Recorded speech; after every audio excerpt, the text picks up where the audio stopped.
नमस्कार दोस्तों, welcome to Jio office. मैं हूं विक्रम साहू और आज हम बात करने जा रहे हैं एक ऐसे इंसिडेंट की जो ऑनेस्टली मैंने आज तक कभी नहीं देखा। इमेजिन करिए, एक देश ऑफिशियली नोटिस टू एयरमैन यानी नो टाम जारी करता है कि हम यहाँ मिलिट्री एक्सरसाइज करने जा रहे हैं, और उसी वक्त उसका पड़ोसी देश उसी एरिया में एक और नोटाम इशू कर देता है और कहता है हम भी यहाँ पर वॉर ड्रिल करेंगे। यस, रिसेंटली पाकिस्तान ने यही किया है और बिलीव में सिचुएशन बहुत ज़्यादा डेंजरस है। इस वक्त इंडिया की मिलिट्री एक्सरसाइज त्रिशूल चल रही है और उसी के पैरेलल पाकिस्तान ने अरेबियन सी में उसी हिस्से में अपना मिलिट्री ड्रिल अनाउंस कर दिया है जो लिटरली इंडिया के नोटाम एरिया से ओवरलैप करता है। अब सिंपल वर्ड्स में समझिए, 2 तारीख से 6 तारीख के बीच में चांसेस हाई हैं कि कोई अनवांटेड इंसिडेंट हो सकता है। अब कई लोग बोल रहे हैं जैसे ब्रह्मोस मिसाइल गलती से पाकिस्तान में गिर गई थी, वैसा ही कुछ फिर से ना हो जाए। देखिए, इंडियन मिलिट्री बहुत प्रोफेशनल है, लेकिन जब कोई कंट्री जिसके साथ रिलेशंस अच्छे नहीं हैं हमारे डिक्लेयर्ड एरिया में वॉर ड्रिल करे तो एक छोटी सी मिसकैलकुलेशन एक बड़ा नुकसान कर सकती है। आई एम नॉट सेइंग ऐसा होगा, बट चांसेस हाई है कि अगर इवन एक शेल या एक मिसाइल गलती से क्रॉस कर जाए तो टेंशन स्काई हाई हो सकते हैं। और ऐसा पहली बार नहीं हो रहा है, साउथ कोरिया ने भी हाल ही में अपने विलेज को ही बॉम्ब से गलती से उड़ा दिया था ड्यूरिंग एक्सरसाइज।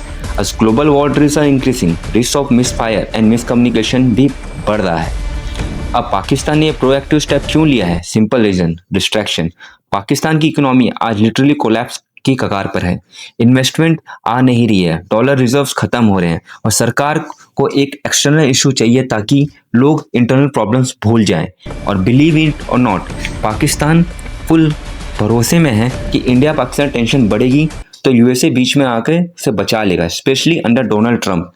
उनके कई एनालिस्ट ओपनली लिख चुके हैं कि ट्रंप आसिम मुनीर को कभी फेल होने नहीं देंगे। अब बात करते हैं पाकिस्तान की इकोनॉमिक कंडीशन की।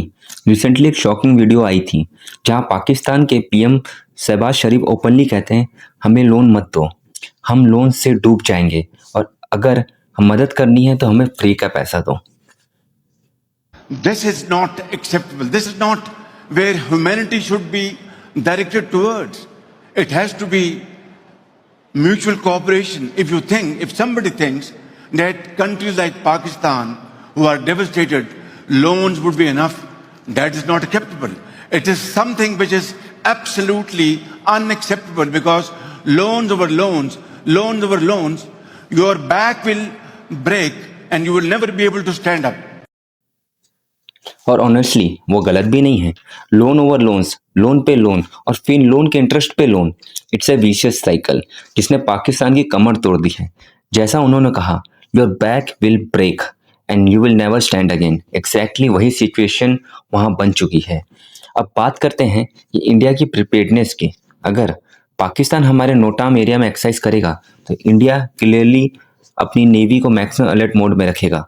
और वैसे भी इंडियन नेवी की मॉडर्नाइजेशन इतनी फास्ट है कि हर 40 दिन में एक न्यू वॉरशिप या सबमरीन ऐड हो रही है।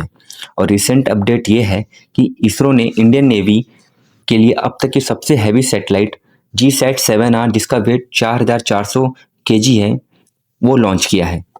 पहले हम ऐसी सैटेलाइट स्पेस एक्स या एरएनए स्पेस से लॉन्च करवाते थे, बट इस बार इंडिया ने खुद किया है from Indian soil. Initially ISRO ने लो की ट्वीट किया, लेकिन बाद में नेवी ने कंफर्म किया कि ये सैटेलाइट नेवी की कम्युनिकेशन को स्ट्रेंथन करेगी। अब इस सैटेलाइट से बेनिफिट क्या होगा? पूरे इंडियन ओशन रीजन में जहां हमारी भी वॉरशिप, सबमरीन या एयरक्राफ्ट कैरियर है, वो सीमलेस कम्युनिकेशन कर पाएगी and that's a massive boost. Pakistan के पास ऐसा कोई इंफ्रास्ट्रक्चर नहीं है, so strategically India is many steps ahead. और याद रखिए, यह पहली मिलिट्री सैटेलाइट नहीं है। पहले GSAT-7 नेवी के लिए, GSAT-7A एयरफोर्स के लिए, GSAT-6A आर्मी के लिए भी लॉन्च हो चुके हैं। अब गवर्नमेंट प्लान कर रही है कि आने वाले कई वर्षों में 52 सर्विलेंस सैटेलाइट लॉन्च करेगा।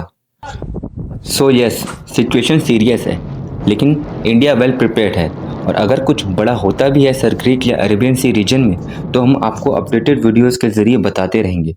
Thank you for watching, and videos अच्छा लगा हो तो प्लीज़ लाइक एंड सब्सक्राइब ज़रूर करिएगा।